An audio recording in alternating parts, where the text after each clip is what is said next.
Standard for change management. Section 3, terms and definitions. My feedback.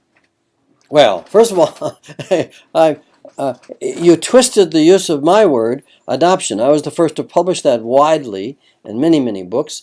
I changed the word institutionalization to adoption because corporate worlds didn't like that word institutionalized. And now I call it sustainment or sustainability. And see, you call it sustainability down below in the bottom of your page there on terms. And sustainability means moving from a current state to a future state and sustaining the future states. And I say hogwash. I'll talk about that in a minute. But in your adoption, you're talking about individual behavior change. Okay, now that's good. You adopt a new behavior. That's okay. But now let's go back to the hogwash. It makes the assumption that change management is about managing from the current state to the future state. The future state changes every day, every hour. Okay? Current state, future state was in the definition that I purported widely because it was in the definition of Dick Beckert, who had the long time most popular definition ever. Okay? And we had a conversation about that. And that was right. But he also put in that definition the word transformation. And now it's not about future state and current state. It's about permanent whitewater. It's about agility. It's about sustainment should mean the organization has the ongoing ability to continue to become agile and has mastered the learning and change process, and they're getting better at it all the time in order to stay ahead of the changes that they're facing. So let me see if I get myself clear. A definition of sustainment should be, and the outcome of change management should be, to help the organization to learn on its own so it can change on its own in a continual, perpetual way at all levels and all phases. It's not about being static, going from here to there. Okay? That's outdated. You're missing a few terms. One, I think you're missing the change practitioner. And my God, I'll say more about this later, but you define the change practitioner as something that I would never want to be. But the internal change agent, for me, is probably one of the most important variables. In fact, my whole life now is about teaching change, organization change. And the number one thing that I've identified is how do you transfer the competence to an internal function, an internal team. And the specific way you do is you start with one person. They got to get it. They can do the rest if there's one person that gets it. Okay? And second of all, you don't have anything in there about the catalyst or the consultant or the change agent from the outside. That's one of the basic premises here. That somebody is helping somebody else all the way along. The other definition I think you're missing is agility. That's the outcome now.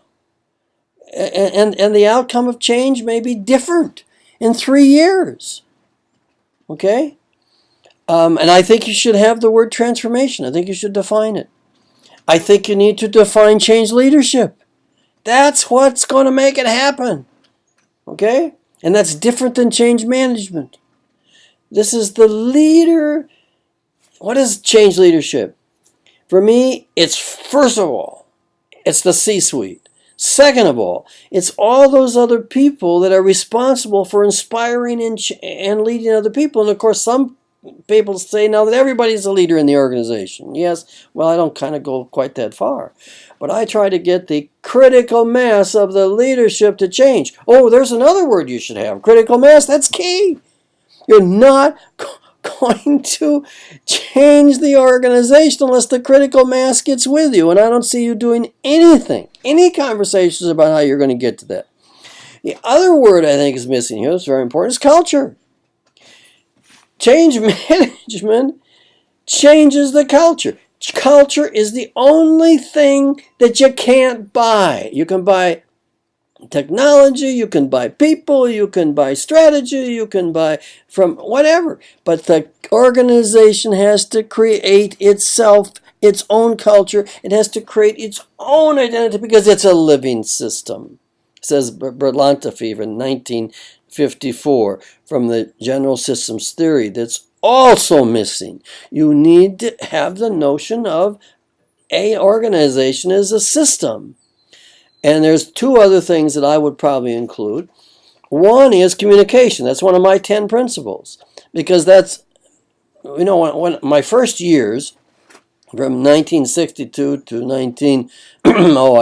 80, the number one issue was always communication in 95% of the organizations I went into. That shifted now. It went to trust. And still, trust is an issue a lot of times. But the important thing I'm saying here, with social media and technology and smartphones, the change has to be perpetual and ongoing. Right now, email is going to go away sooner than we can imagine. It's going to be instant, real-time communication. And this is how the change process has to be governed. Right now, I'm working on an effort of 6 of the largest cities of the country of how we're going to communicate instantly the change process, because we can't afford to fly all these people together, because we need to do a region system effort. There's something to be gained about the coalition and the collaboration of a system. Okay? Next word I think is missing is group dynamics.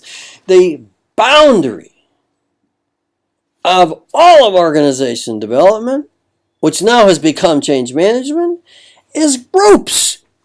Kurt Lewin said, there's something going on here in a group. It's a process that's predictable. He did the first research on groups and teams, and that's so essential. It's the relationships, and the IBM latest research just says, it came out, it's the connections. It's the connection with the people.